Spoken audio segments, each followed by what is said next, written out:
Over the last 125 years, ExxonMobil has evolved from a regional marketer of kerosene in the U.S. to the largest publicly traded petroleum and petrochemical enterprise in the world.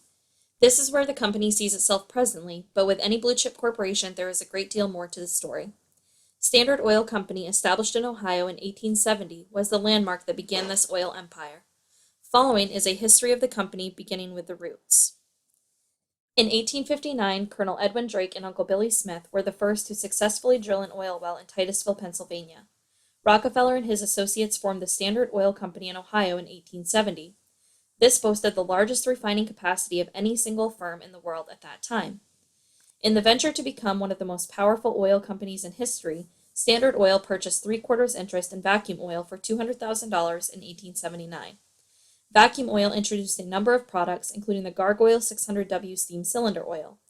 A few years later, in 1882, Standard Oil Trust was formed to include the Standard Oil Company of New Jersey, Jersey Standard, and the Standard Oil Company of New York, Saucony.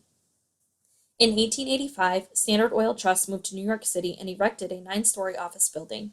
In the same year, Vacuum developed Gargoyle Arctic engine oil, specifically designed for generators and motors that operate at speeds of up to 1,000 RPM. This was a revolution in the oil industry.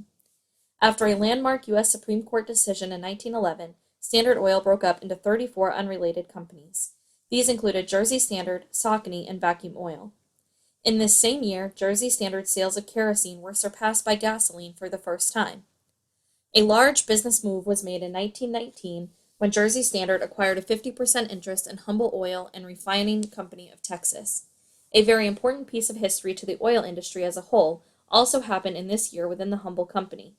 Chief geologist Wallace Pratt employed micropaleontology, the study of microscopic fossils contained in cuttings and core samples from drilling, as an aid in finding oil.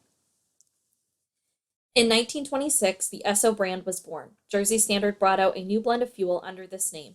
It stood for the initials S and O, those of Standard Oil.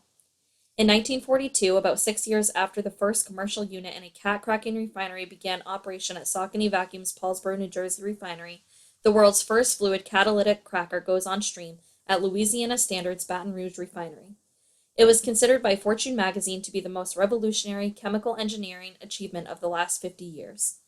It quickly became the industry standard for producing gasoline.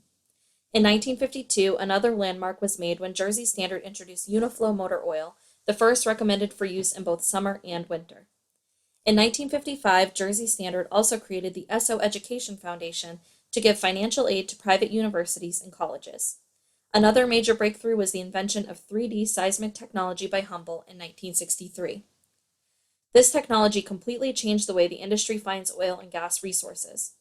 In later years, expansion of this technology would prove to greatly reduce finding costs. In 1966, Mobil celebrated the 100th anniversary of the founding of the Vacuum Oil Company and changed its name to Mobil Oil Corporation. On the other side of today's company makeup, Jersey Standard officially changed its name to Exxon Corporation in 1972.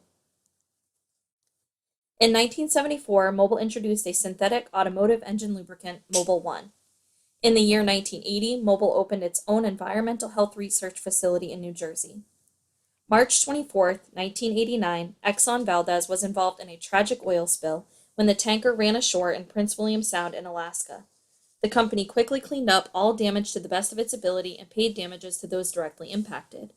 Shortly thereafter, in 1995, in partnership with the National Fish and Wildlife Foundation, Exxon established the Save the Tiger Fund. This fund is dedicated to saving wild tigers in Asia. A landmark in mobile charging with devices other than a card, Mobil introduced SpeedPass in 1997. In 1999, the two became one and ExxonMobil Corporation was formed.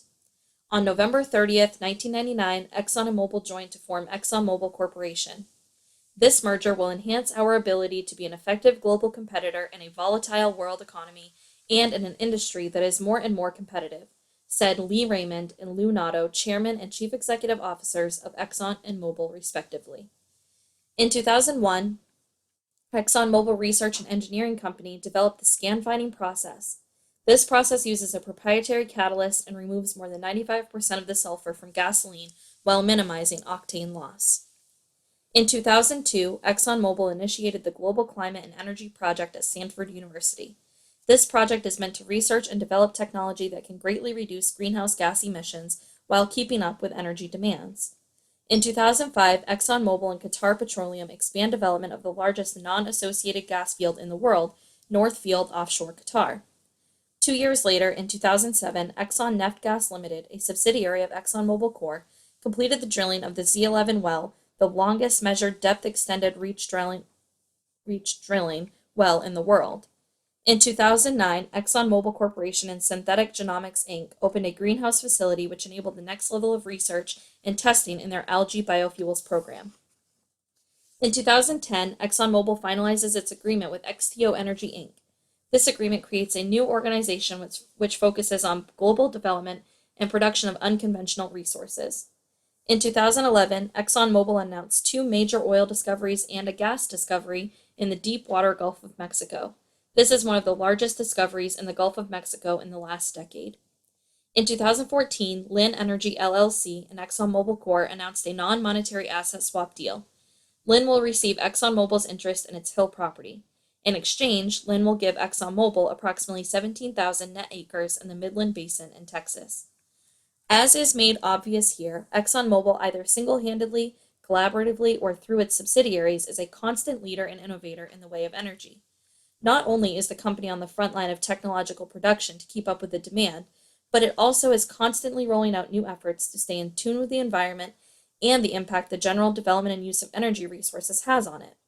Set by this foundation, ExxonMobil has built its way to being a powerhouse in the energy industry.